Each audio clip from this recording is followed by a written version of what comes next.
Hey, what's up, guys? It's Alex again. Today I'm going to do another movie review. This is going to be another Disney film, which I might review different movies a lot, but I'm going to review, this is my second Disney movie I'm going to review. It is a direct-to-DVD Disney sequel, which I've actually loved ever since I was a kid. Well, okay, I don't like it nearly as much as I did when I was a kid, but I mean, honestly, this is one of the Disney sequels that's considered to be one of the worst Disney sequels. In my opinion, it's not the worst Disney sequel. And it actually, in my opinion, is not that bad of a sequel. There is one, I'm going to say there's three plots, even though there's technically two. But there's one plot of the three that is pretty bad. And the sequel I'm talking about is Mulan 2, which is a sequel to Mulan, obviously, which Mulan is my all-time favorite Disney movie. It actually has been in my favorite since I was little.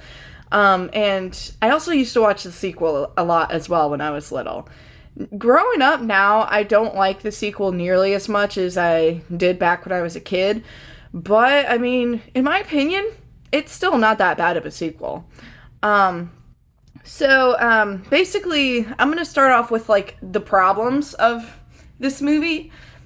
The problems of this movie is there are a couple actors that did get replaced.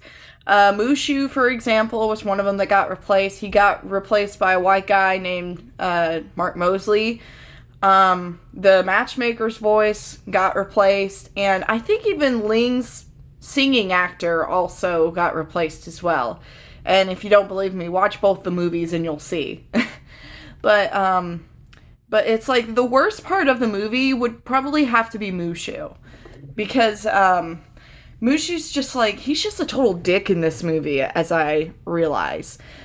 But there's a lot of good things about this movie as well, though. I mean, it's definitely not nearly as good as the first movie, but it actually really isn't that bad of a sequel like most people make it out to be. Okay, let's get to the story of the movie. So basically the story, it basically talks about the continuation of Mulan and Shang, and so Shang proposes to Mulan, and she says yes, and Mushu is so excited that he's crying about it, and he then goes to her dead ancestors and tells them that they're getting married, and then the ancestors then say to him that once a woman marries, he has to get out of his job, and so he still wanted his job, but then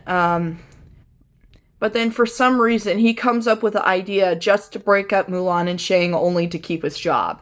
This is the problem of the movie, is it gets kind of annoying throughout the movie, but it's the ways, the failed attempts that he does in this movie actually do get a laugh out of me, though. They have been since I was a kid. The only problem is, though, Shang is really out of character in Mulan 2 compared to how he was in the first movie, because in the first movie he's really tough warrior and can go through anything. Here he's just afraid of bees and bears and mice and squirrels and skunks and beavers, like that one scene.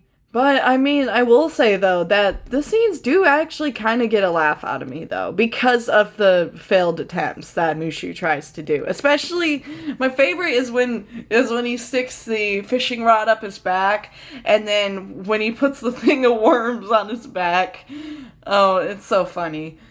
And the other plot I want to mention is the plot with the three princesses who are the daughters of the emperor, which that's actually the main reason why I loved watching the movie when I was a kid, was because, God, it's like the three princesses, they're supposed to go to Qigong to get married, but they both start dating the Mulan's three soldier friends instead, which, dude, they're so cute together. That's all I can say.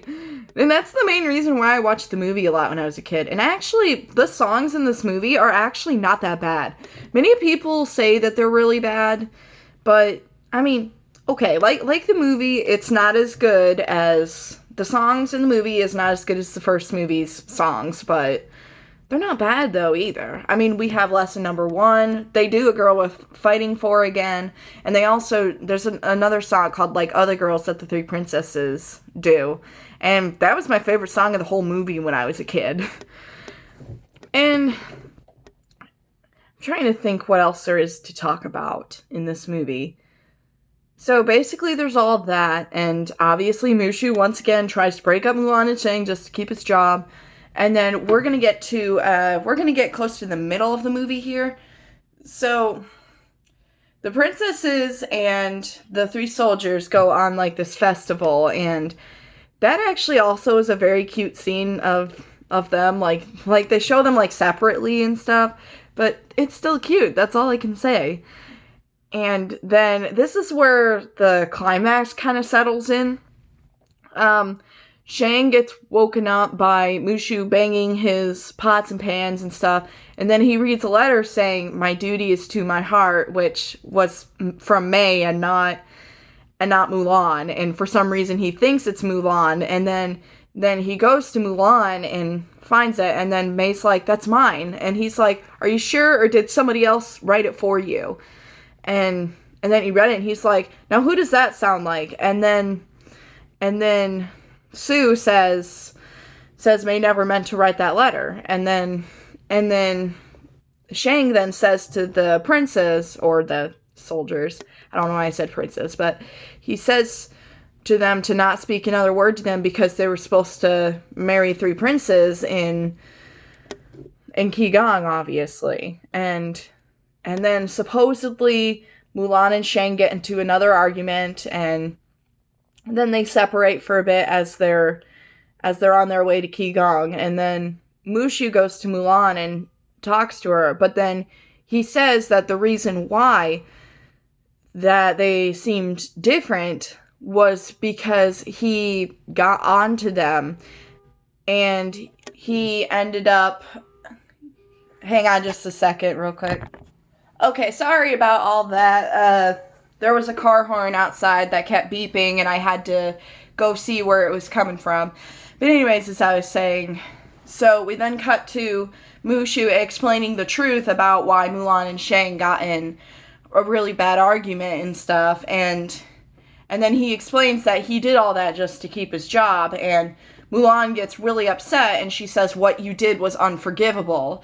And so she then comes up with the idea to go to Shang and tell him the truth. And so she goes and is about to tell him, but then an arrow gets shot from the Mongols, and so the Mongols then try to capture all of the people, but they only seem to get Mei, and then they cross a bridge, but Mei falls down, and then they return back to the princesses and the soldiers, and then the Mongols then cut off the bridge, and then both Mulan and Shang are holding on to a rope from the broken bridge, and then the rope breaks also, and then they're like stuck in the middle of the broken bridge, and Mulan says to Shang, "Hold on," and he said, "It won't hold us both." And then she starts crying and saying, "It will, Shang." And then the rope starts breaking even more, and then he says, "Mulan, I'm sorry." And then he ends up falling down, and we're tricked to thinking that Shang dies, and spoiler alert, he actually doesn't. And I also want to say something about that scene. So if you guys have watched Mulan 2 Behind the Voice Actors, you guys probably might know that the voice actress of Mulan, Ming-Na Wen, actually cried doing that scene. And, I mean, I understand why she would. But anyways, so we then cut to everybody, like, mourning his loss, and so Mulan then chooses to get married to the prince if Shang wasn't going to come back. But it ends up that Shang actually does come back, and then as the thing is about to be starting, Shang then comes back, and he, Mulan, and the princesses and the soldiers end up marrying. So So yeah, and then we get to the ending where Mulan and Shang just talk to Mushu, and Mushu gets his job back, and then the movie just ends. So I am going to be dead honest though, like, this really is not the worst Disney sequel. I mean, it's really not. I mean, I have to say, if I had to make like a like Disney sequel list from worst to least worst, it'd probably be on like the lowest of the list. Now, okay, Lion King 2 is actually way better, but personally, I would rather watch this sequel than watch Aladdin and the King of Thieves, to be honest.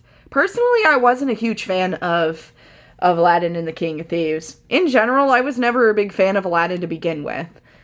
I mean, like, the thing is that, like, I am going to say, talking about Aladdin, the live-action remake is now considered a live-action remake Disney classic for me, because I was never a big fan of the original, but honestly, it's like, that one was just way better than the original, which is probably why you guys may find it a surprise, but it's just like, in general, it's like, this sequel really isn't that bad. I mean, okay, it's not as good as the first movie. Honestly, the first one had way more action in it than the second one, but I do think if you want to see what's going on with Mulan and Shang's life after the war, then sure, go watch the movie. Or if you even have a kid who wants to see it, sure, whatever. You can have them see it. Otherwise, if you just like Mulan by itself and you don't, or if you're not a fan of the direct-to-DVD Disney sequels, then just don't bother. So I'm going to rate Mulan 2 a 6.5 out of 10 because it definitely had good sides to it, and there's definitely ones that had bad sides to it as well. So, I mean, the main problem with the movie is Mushu in this movie, because he's very different compared to the original movie, obviously. And like I said, maybe part of it has to do with the fact that he got replaced by another actor, or maybe it's just the way that he was just written. I don't know. But anyways, I hope you guys enjoyed my second movie review. I might be doing more of these in the future, but who knows. But anyways, I'll see you guys soon. Bye, guys.